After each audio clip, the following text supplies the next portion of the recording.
योगी के खिलाफ मुद्दा नहीं है। योगी विकास पे बात करते हैं, अपराध पे बात करते हैं। योगी हिंदू मुसलमान पर बात नहीं करते हैं।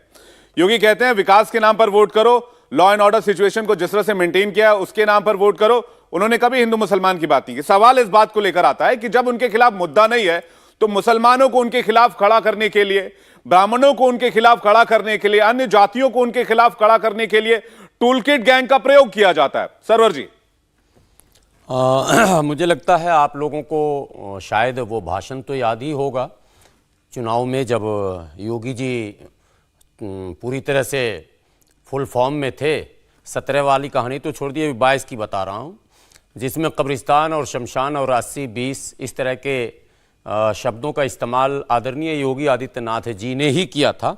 मैं समझता हूँ और किसी नेता ने नहीं किया था। क्या अच्छा होता कि जो बातें टूल किट्स के द्वारा कही जा रही हैं, इसको ज़रा सा मैं आप बदल रहा हूँ। आप कह रहे हैं इधर टूल किट्स, मैं कह रहा हूँ उधर टूल किट्स।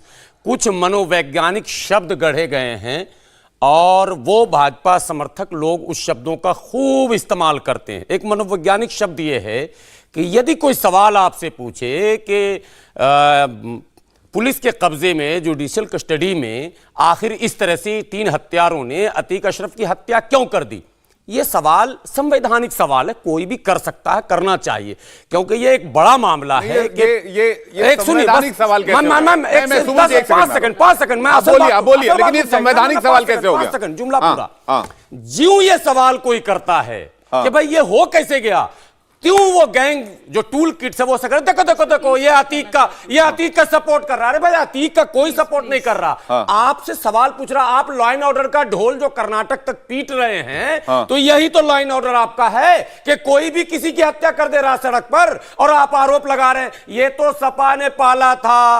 अब आप जो सूचियां आई हैं और आप जो सूचियां सरकार की तरफ से कही जा रही कि आई हैं, और उन सूचियों में जो लोग अभी छूट गए, वो लिस्ट भी मेरे पास है, मैं बताऊंगा बाद में, तो वो किसका पाला हुआ है ये भी तो बताना पड़ेगा ना। ये मनोवैज्ञानिक शब्दों का इस्तेमाल बंद होना चाहिए। तकलीफ किस बात की है? अतीक के मारे जाने की तकलीफ है? किसको तकलीफ है? अपराध बढ़ने की तकलीफ आपको? अपराध बढ़ने की तकलीफ है? मनोवैज्ञानिक शब्द इस्तेमाल कर नहीं, कोई मनोवैज्ञानिक शब्द इस्तेमाल। मैं आपसे सीधा सवाल कर रहा हूं। देखिए 3 आतंकी कहां से आए, मैं खुलकर, और वो जिगाना पिस्टल किसने दिया, इस पर बहस कीजिए। मैं बताता हूं।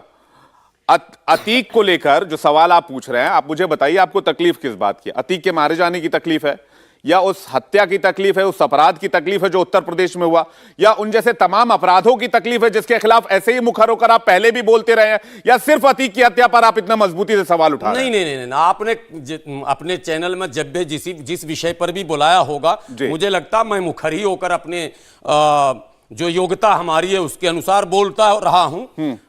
एक आपने बहुत क्लियर कट क्वेश्चन किया है। सबसे पहले अफसोस और दुख, आपने कहा दुख क्यों है? दुख है उमेश पाल की हत्या हो गई।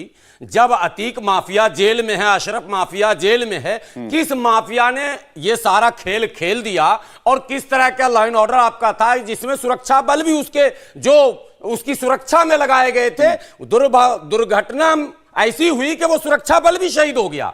तो सवाल सरकार से मत पूछिए, वो अखिलेश के लोग मारने वाले थे, सरकार आपकी है, मारने वाले अखिलेश के थे, चलिए वो भी गया। अब फिर अतीक को खींच के लाया आपने साबरमती से, अब उसको भी उसी सरजमीन पर मार दिया गया, वो भी मत पूछिए क्योंकि वो भी अखिलेश के थे। तो ये 2 पिस्टल जो तुर्की मेड पकड़ाया है, अब तो एकदम सिंपल क्वेश्चन है कि दोनों पिस्टल किसने दिया उन अपराधियों को, इस पर बहस 10 दिन कराइए, वो मुजरिम सामने आ जाए, बात खत्म हो जाए। वही तो असल सवाल है कि अब तो ना अतीक रहा, ना अशरफ रहा, ना असद रहा, ना मुख्तार रहा, कोई मर चुका, कोई जेल में है। तो अब ये पिस्टल सप्लायर कौन है? तकलीफ इस बात की है।